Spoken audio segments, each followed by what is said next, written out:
கால் பிடிச்சு சினிமால நடிச்ச புகழை வச்சு ஒருத்தன் அரசு கட்சி தொடங்கி அந்த புகழை அறுவடை பண்ணுவதற்காக தன்னை காட்டி கோமாளி வித்த காட்டி ஒரு கூட்டத்தை கூட்டுறான்.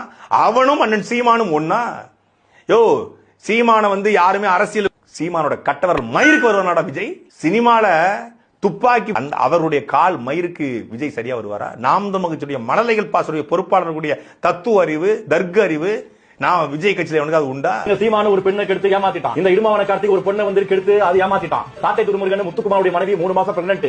அந்த கருவை கழிச்சிட்டு அந்த பொண்ணை கட்டிட்டு சொத்தை ஆட்ட போட்டுக்கிட்டான். நல்ல குடும்பத்தை போனவங்க யாராவது அந்த கட்சி இருக்க முடியுமா? எல்லாம் குறுக்கி நாதாரி நாய்களா இருக்காங்க. இது கட்சியா? இது விபச்சாரி விடுதியா இருக்குது. இது பக்க கலீஜ். இது அந்த கட்சி சார்ந்த பொண்ணுங்க எல்லாம் அமேஜா இருக்காங்க. கண்ணம்மாளுக்கு பிறந்த சீமானே மலையாளிங்க. அது ஏன் நீங்க கவலைப்படுறீங்க? என் தமிழ் தேசியத்தை பேசுற ஒரிஜினல் தமிழா இருக்கணும், மலையாளியா இருக்க கூடாது.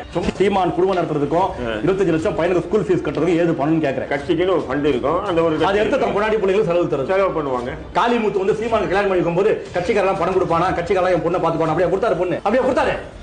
இதெல்லாம் அசிங்கங்க. இதெல்லாம் நம்ம பொண்டாட்டி பிள்ளை நம்ம தான் சம்பாரிச்சு பார்க்கணும். ஊருக்காரன் பார்த்தா தப்பா போயிடுங்க. பொம்பளை பொறுக்கித்தனும் கொள்ளாடித்தனும் எல்லாமே இருக்குங்க. அதுல பச்சை பச்சையா பேசுறான், வண்டையா பேசுறான். சீமான் அரசியல்வாதி மாதிரி இல்ல, குப்பை திருப்பூரிக்கு மாதிரி பேசுங்க சீமான்.